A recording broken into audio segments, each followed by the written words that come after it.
climate of the earth is changing. This is not a debate, it's a fact.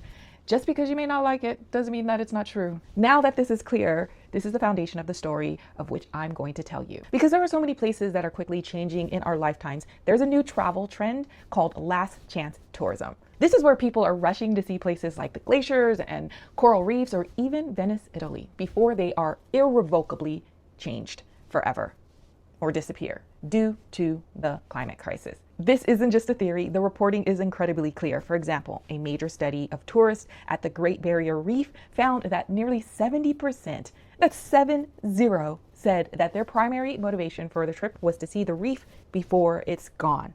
Tourism Antarctica has tracked a nearly 1,500% increase in 20 years. Travelers saying that they had a desire to see the pristine polar environment before being further impacted by climate change. Okay, so this is the trend. This is where people are going and why they are going, but here's a deeper story and the ethical dilemma. Because does visiting these fragile places actually help by raising awareness and inspiration, or does the very act of traveling there, the flights, the cruise ships, the infrastructure, contribute to the problem, pushing these places closer to the brink? It's a question every responsible traveler has to grapple with. So how do we navigate this? Well, I actually wrote an article about this on my travel resources website, Travel with Davey.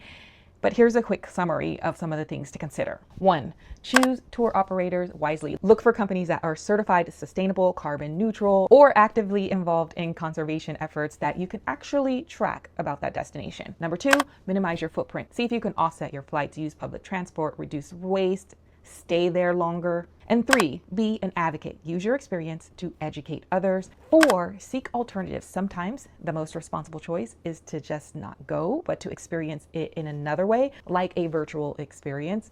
I know you want to go, but sometimes you just can't. I talk more about that in the article I wrote. And again, you can read more about this and more resources on responsible travel and impactful travel on the Responsible Travel Hub on Travel with Davey.